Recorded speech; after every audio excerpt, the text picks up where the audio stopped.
کہتے جی کہ ترک رفع یدین کے بارے میں ایک حدیث پیش، رفع یدین تم کرتے ہو، دلیل ہم سے مانگتے ہو، تم مدعی ہو نا رفع یدین کرنے کے، تو مدعی دلیل پیش کرتا ہے، ہم نے تو رد کرنا ہے۔ سب سے بڑی صحیح حدیث جو ہے رفع یدین کرنے کی، اس کا راوی حضرت عبداللہ ابن عمر ہے، تحقیق کرو۔ حضرت عبداللہ ابن عمر نے خود رفع یدین چھوڑ دی،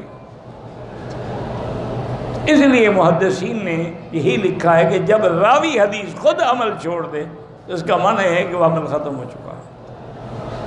اور دوسری حدیث یہ ہے کہ عبداللہ بن مسعود رضی اللہ عنہ دعوے سے کہا کہ انا اصلی بکم صلاۃ رسول اللہ، میں حضور کی نماز میں پڑھ کے دکھاؤں، پڑھ کے دکھائی، رفع یدین نہیں کیا۔ اور عبداللہ بن مسعود پتہ ہے کون آدمی ہے؟ یہ اتنا شان والا بندہ ہے کہ حضور نے فرمایا جو عبداللہ بن مسعود کہہ دینا میں بھی راضی، میرا رب بھی راضی۔ چلو اللہ ہمیں ہمارا حشر عبداللہ بن مسعود کے ساتھ کر دیں قیامت میں، بس یہی دعا کر لو۔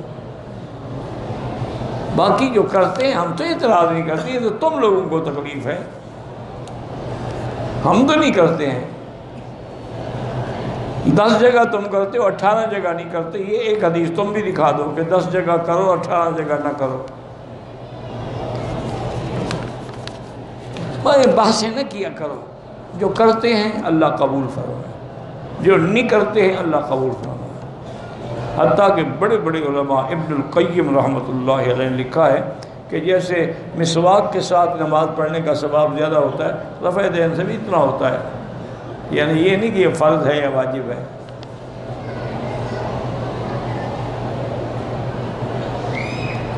آدمیوں کے گروپ کے ساتھ ملتان سے جدہ آئے، گروپ لیڈر کو جدہ ایئرپورٹ پر انتظامیہ نے رپورٹ کر دیا، دوسرے دن اس کو یلغمال بنائے رکھا، حتیٰ کہ اس کو کھانے تک نہ دیا۔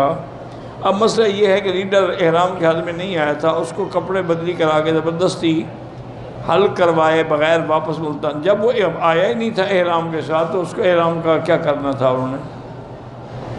باقی یہ ہے کہ وہ احرام باندھ کے آتا تو شاید یہ امتحان بھی نہ آتا، کوئی وجہ ہوگی، ایسے نہیں پکڑتے لوگ،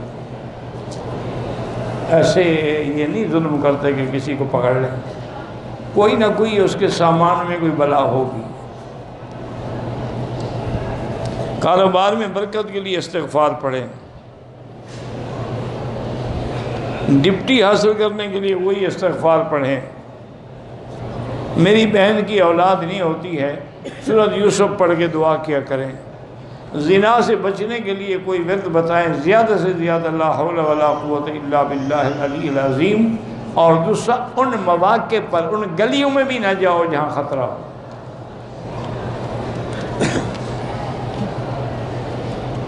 ماہواری میں بیت اللہ کے بعد نہیں بیٹھ سکتی، باہر میدان میں بیٹھیں۔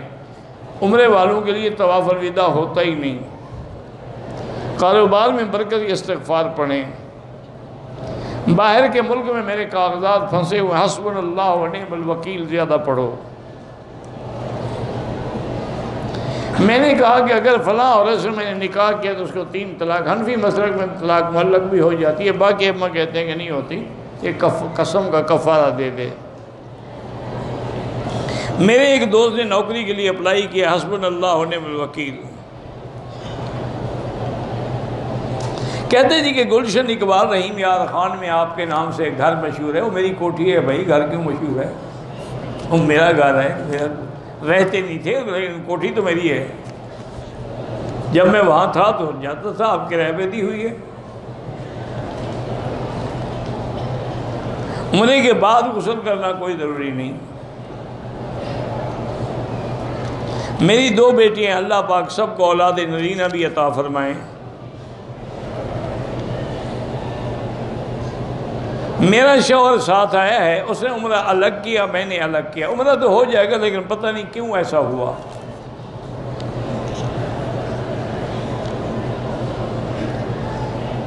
منگل کے دن رات میں حیض آیا، ہفتے کی صبح غسل کر لیا تو بدھ خمیس جمعہ 3 دن تو حیض میں، یعنی جتنے دن آپ کے تھے وہ جب تک پورے نہ گزرے آپ نے زیادتی کی ہے، توبہ کریں اور دم بھی ادا کریں۔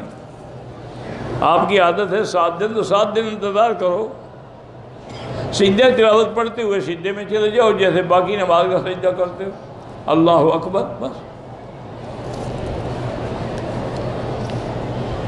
میری بچی 9 مہینے کی فوت ہو گئی، عقیقہ نہیں کیا، کوئی بات نہیں، اب تو کرنے کی ضرورت ہی نہیں ہے۔ حالت حیض میں عورت مسجد میں نہیں آ سکتی، باہر میدان میں بیٹھ سکتی ہے۔ گھر سے 10 افراد عمرہ کرنے آئے ہیں، میری بیٹی بہو اور میں نے جہاز میں پتہ نہیں جوتے پہنے تھے، ایئرپورٹ میں چپل پہنے، کوئی بات نہیں، ٹھیک ہے، اللہ قبول فرمائے۔ مدینے سے مکے کے راستے میں ایک بار لیکوڈ صابن سے ہاتھ دھویا، کوئی بات نہیں ہے، 1-2 ریال خیرات کر دو۔ کسی مردے کو ایصال ثواب، بالکل قرآن پڑھ کے ثواب بھیجیں، عمرہ کر کے بھیجیں، خیرات کریں۔ اشاعت و توحید والے دیوبندیوں پہ الزام لگاتے ہیں اللہ ہدایت دے، میں نے تو نہیں سنا، بہرحال لگاتے ہیں تو خدا ہدایت دے۔ قبر میں عذاب ہوتا ہے، مرنے کے بعد مجھے ٹیلی فون کر دینا، پتہ لگ جائے گا نا۔ اب تو مولوی کو تم نہیں مانو گے نا، جب مرو گے ٹیلی فون ساتھ رکھ لینا، پتہ لگ جائے گا کہ عذاب ہوتا ہے کہ نہیں ہوتا ہے۔ جب اللہ کا قرآن کہتا ہے کہ النار یعرضون علیہا غدوا وعشیا ویوم تقوم الساعۃ وادخلوا آل فرعون اشد العذاب، میرا مدنی پاک سرکار دو جہاں اصدق الصادقین، سب سے سچے، وہ فرماتے انہما یعذبان، ان 2 قبر والوں پر عذاب ہو رہا ہے۔ کیسے عذاب نہیں ہوتا؟ بریلویوں کی ذبح کی ہوئی چیز اگر وہ مشرک ہے تو ذبح حرام ہے، ورنہ صرف قبروں پہ سجدے کرتے ہیں، چڑھاوے چڑھاتے ہیں، عرس کرتے ہیں، اس سے تو حرام نہیں ہوتا، شرک سے حرام ہوتا ہے، وہ تو بدعات ہیں۔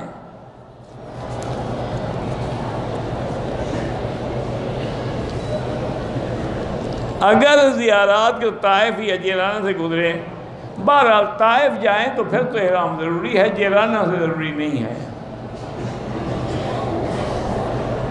میں نے آج عمرہ کیا ہے، سر پہ اس طرح پھروایا ہے، اگر اور کرنا چاہوں، بال نہ بھی ہوں تو اس طرح پھرواؤ۔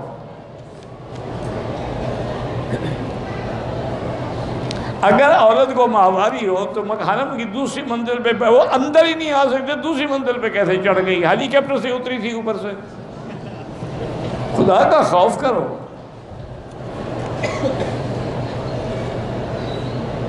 ماں باپ کے نافرمان تھا، وہ فوت ہو گئے، اب ان کے لیے خیرات کرو، عمرہ کرو، طواف کرو، دعائیں کرو، تاکہ اللہ ان کو راضی کر دے۔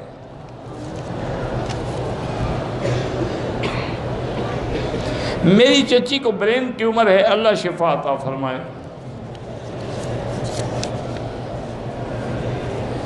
میرا 5 ماہ کا بیٹا امریکہ میں پیدائش کے بعد سے ہی ICU میں ہے، اللہ اس کو شفا عطا فرمائے۔